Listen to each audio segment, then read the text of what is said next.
Most people wake up in the morning and start to think about their problems. Those problems are connected to certain memories, and those memories are connected to certain people and things. Your brain is like an old tape recorder that plays back to you the same cassette over and over every day. If your brain is the record of the past, then the moment you start your day, you are already thinking and living in the past. Each one of your memories has emotion, and the emotions are the final product of past experiences. So the moment you recall the memories of your problems, all of a sudden you feel unhappy, you feel sad, you feel pain. How you think and how you feel creates your state of being. In other words, it creates your character. If your entire state of being when you start your day is in the past, it means your past, sooner or later, will become your future. For example, something that happened yesterday made you angry. Today you wake up and think about it, and you feel angry again. Keep doing this for 2 days and people will think you are having a bad day. Keep doing it for 1 week and people will think you're in a bad mood. If you continue long enough, soon anger will become part of your character. You will be known as someone who is always angry. So as you can see, your thoughts have something to do with your destiny. This means if you keep thinking in the past, you're gonna keep creating the same life. Without even realizing, you keep creating the same life that you don't even like. Here's how it usually happens. You wake up and grab your cell phone. You check your Instagram, check your WhatsApp, read a few emails or texts. Then you check the news, and now you finally feel really connected to everything that's known in your life. After that, you go through a series of routine behaviors. You get out of bed on the same side, you go to the toilet, you get a cup of coffee in your favorite cup, you take a shower, you get dressed, and you take the same bus or drive to work the same way. Finally, you get to work and you see the same people that push the same emotional buttons. When the work is done, you hurry back home to do the same things all over again tomorrow. This becomes your routine, and routine works like a computer program, and now you have lost your free will to a program. It is no longer you who runs the show, but the subconscious program. 95% of who we are by the time we're 35 years old is a memorized set of behaviors, emotional reactions, unconscious habits, hardwired attitudes, beliefs, and perceptions that function like a program. So then you can say, with your 5% conscious mind, I want to be healthy, I want to be happy, I want to be free. But the body is run by a different program.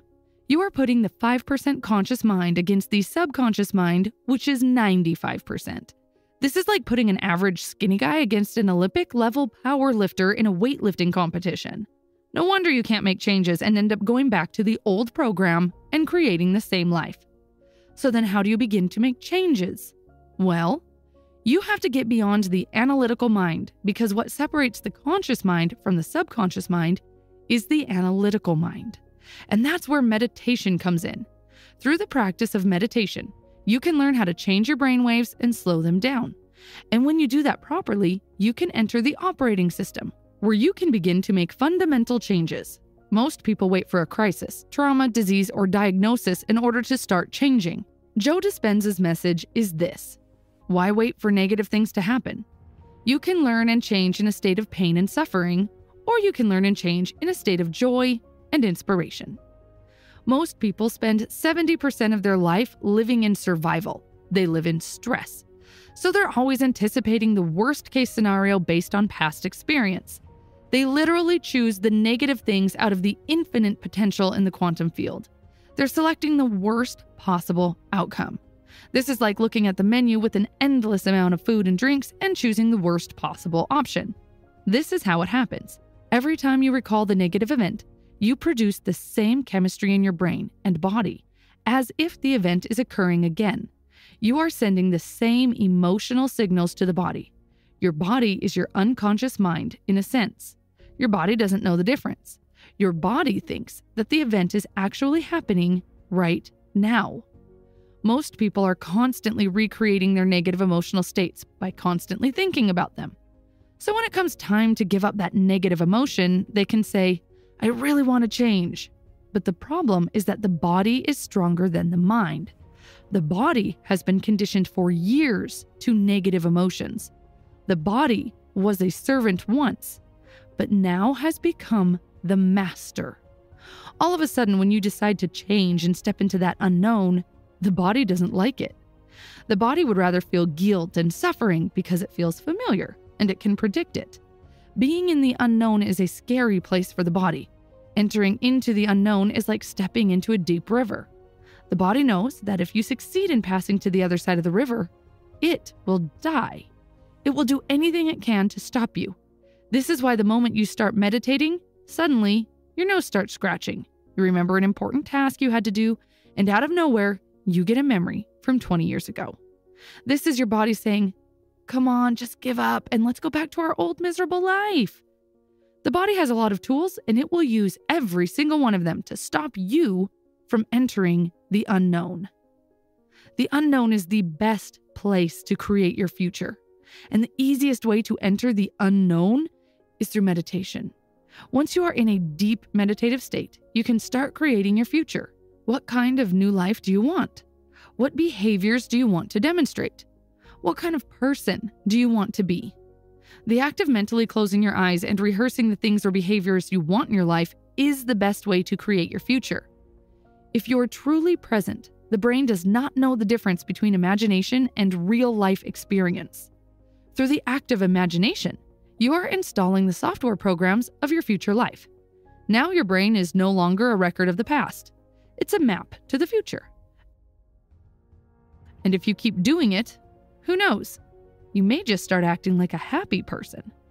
The hardest part is to teach your body emotionally what the future will feel like ahead of the actual experience. Simply imagining it isn't enough. You need to emotionally feel it in your body. If thoughts are the language of the brain, feelings are the language of the body. It is through feelings and emotions your body understands what your mind is telling you.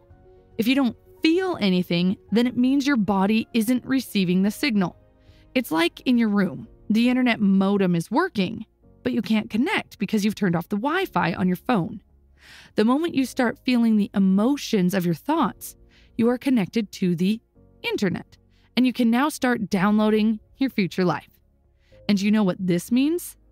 This means you no longer need to wait for your success to happen in order to feel successful. You don't need to wait for wealth to feel abundant. You don't need to wait for your new relationship to feel love. According to the quantum model of reality, the moment you start feeling abundant and worthy, you are generating wealth. The moment you start to feel it, you're beginning to step toward your future. Now, this means you are becoming the creator of your future. You're no longer living as a victim and saying things like, "I'm this way because of this person or this experience." Unfortunately, today many people are victims of their own negative thoughts from the past. Most people don't realize it, but here's the thing about thoughts. Just because you have a thought, it doesn't mean it's true. Let me repeat. Just because you have a thought, it doesn't mean that you should act on it. On average, you think 60 to 70,000 thoughts in one day. 90% of those thoughts are the same thoughts as the day before. If your thoughts have something to do with your destiny, then your life is not going to change very much because the same thought leads to the same choices. The same choice leads to the same behavior creates the same experience, and the same experience produces the same emotion. This is why it's very important to meditate so that you can become more aware of how you think, how you act, and how you feel. The more conscious you are, the less likely that an unwanted thought is going to slip by your awareness unchecked. The word meditation means to become familiar with. So as you become familiar with the thoughts, behaviors, and emotions of the old self, you no longer let them influence you. Instead, you start thinking new thoughts and condition the body into a new emotional state. If you do it long enough, this new emotional state will become familiar to you. Creating a new self is like creating a new garden. First, you got to get rid of the weeds and the rocks. Then you need to pull out the plants from the past year and you have to prepare the soil. Only after that, you can start planting. Meditating basically works the same way. You're preparing the garden, and it's not an easy job. Training your body to sit down and meditate is like training a wild animal or a dog. You say, "Sit down and wait here." But it runs away, so you catch it and bring it back. But of course, it runs away again, and you have to catch it and bring it back again. The moment you start a meditation, the body says, "Hey, it's 8 o'clock. You normally read emails and get angry around this time. But here you are sitting and doing nothing. You're off schedule. What is going on? For years, we have been angry together around this time, but all of a sudden you're going to change just like that. So the body starts sending signals. The body is basically looking for that predictable chemical state, and it doesn't care that it's a toxic state. Every time you become aware of what your body is doing and bring attention to the present moment, you're telling the body it's no longer the mind and you are the mind. And now your will is getting greater than the program. And if you keep doing this over and over again, just like a trained dog, the body will sit down and obey. The moment the body surrenders, there's a liberation of energy. You go from particle to wave, from matter to energy, and you free yourself from the chains of those emotions that keep you in the familiar past. If you do this for just 7 days, you will already start seeing differences in your life. You will start catching yourself more often and avoid going back to the old unhappy self. Of course, you need to repeat this process long enough until your future reality becomes your current reality. Hope it was a useful video. Thanks for watching and have a great day.